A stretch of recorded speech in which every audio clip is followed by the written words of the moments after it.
Okay, here's the next comment. Hi, my name is Polo. I just got baptized 9 months ago, but have a question. When Jesus told his disciples to get their swords, that means he told them to get the weapons. And what does that mean? Because I'm a little confused. I see, even my pastor told me that if you carry a gun to the church. So I don't understand. So can you please help me to understand this? I am a Presbyterian, thanks. Sorry, not only my pastor. I see a lot of Christians care of the guns to the church. So no robber is going to rob that church. I can see that. All right, let's look at Luke chapter 22. Luke chapter 22. All right, so let me explain right here. So here's the passage that people use to show where Jesus told them to bear arms, So here's the idea where what Christians use to show a right to bear arms or carry guns. So look at Luke chapter 22, and what you're going to notice right here is that Jesus Christ said, carry a sword. Look at verse 36. Then said he unto them, but now he that hath the purse, let him take it, and likewise his scrip. And he that hath no sword, let him sell his garment and buy one. So notice right here that Luke chapter 24 and verse 36, Jesus Christ is telling his disciples to carry their weapons. Now obviously during that time they did not have guns. So what's their self-protection weapon? Their swords. Today, what's our self-protection weapon? It's guns. So thus we carry that idea that we have the right to bear arms. Yes, sir? 22, 36. Thank you. Thank you so much. 22. Thank you. Chapter 22, verse 36. I apologize. That shows that, see, you're looking at your Bible, right? You're studying, all right? Amen. You're not listening to your pastor like a robot.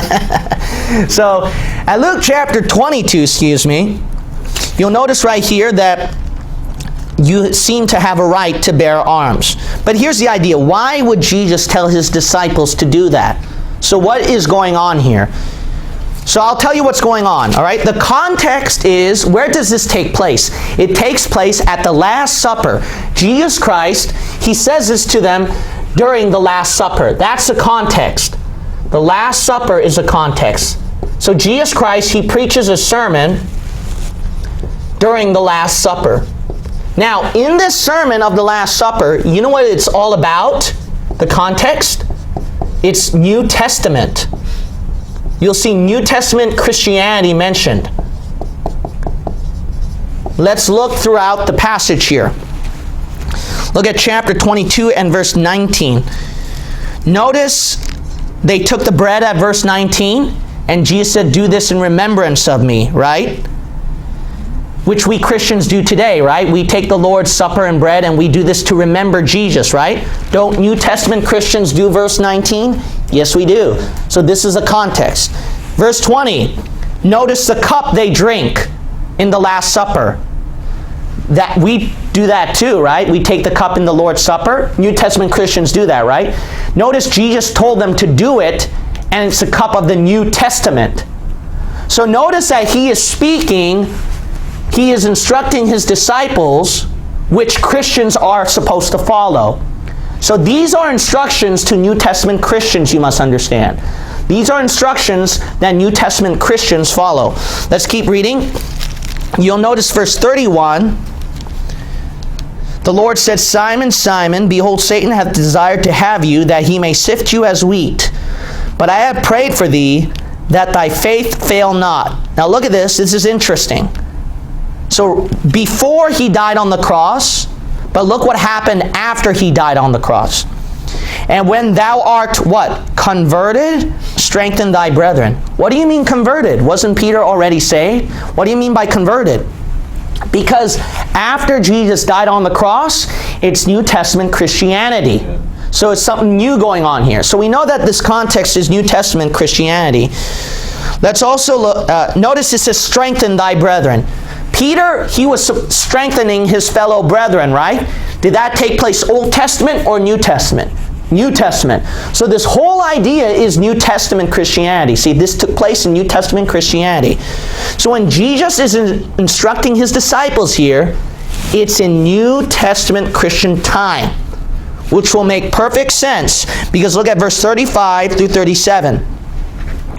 Verse 35, he said unto them, when I sent you without purse and scrip and shoes, lacked ye anything? And they said, nothing.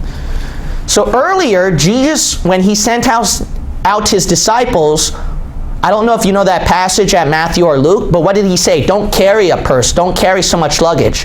You'll do fine preaching. But verse 35, Jesus is saying, now you have to do it. Now you have to do it. So there's a change. Remember, he's speaking what time period? New Testament Christian. Let's keep reading. Verse 36. Then said he unto them, but now he that hath a purse, let him take it, likewise his scrip, and he that hath no sword, let him sell his garment and buy one. Notice right here, Jesus is saying, now you have to take care of your money.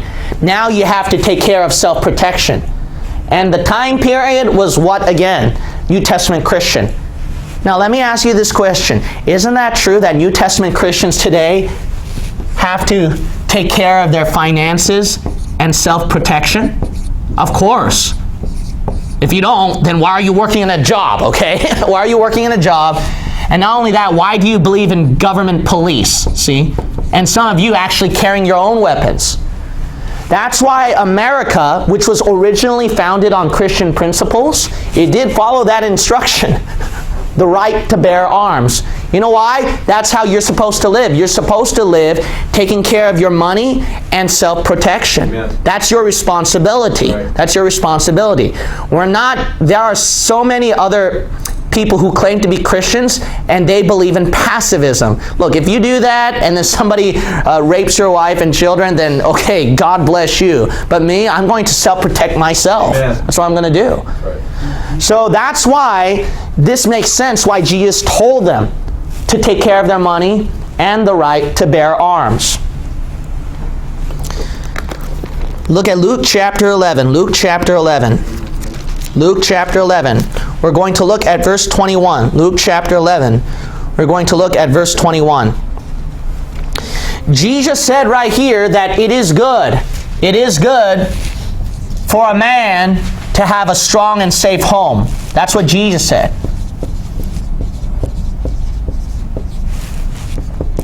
So, Jesus says it's good to have a safe and strong home. That's what he said. So what is wrong with us taking care of our financial things, protecting ourselves so that we can have a safe and strong home? Excuse me, safe and strong man. Excuse me, home. What do I mean by that? Whoa, that was weird. Safe and strong home. If you don't believe in this, then you should get out of this country. Why did you come to America then? Why aren't you at some third world country? You know why? You want to have a safe and strong home. That's why, okay? Right. So these silly liberals and pacifists saying, about the right to bear arms, they try to get rid of that and all that kind of stuff. Good night, nurse. And you should get out of this country for crying out loud. Why are you even here then? Why are you even here? Look at Luke chapter 11, verse 21. When a strong man armed, see that? He arms himself. Self-protection. That's what a strong man would do. When a strong man armed keepeth his palace, his goods are in peace. See that? Amen. That's a good verse. See? That's a good verse to have. Because think about this. If everyone had the right to bear arms, imagine if you were a robber. Let's say you were a robber and you want to rob a bank.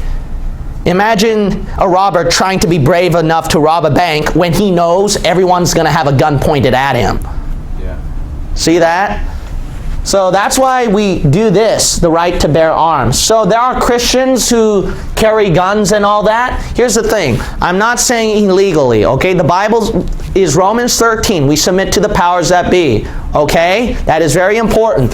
So as long as it's legal, okay, according to the government, then what? You can bear arms if you want to. Amen. All right? You can bear arms. Me, I have pocket knives at my house, all right? So I got nice pocket knives sent by Bible believers. I'm not saying everyone has to carry a gun around all the time, all right? But it is good. See, it is good. There's nothing wrong. That's the point. There's nothing wrong. It is good to have that.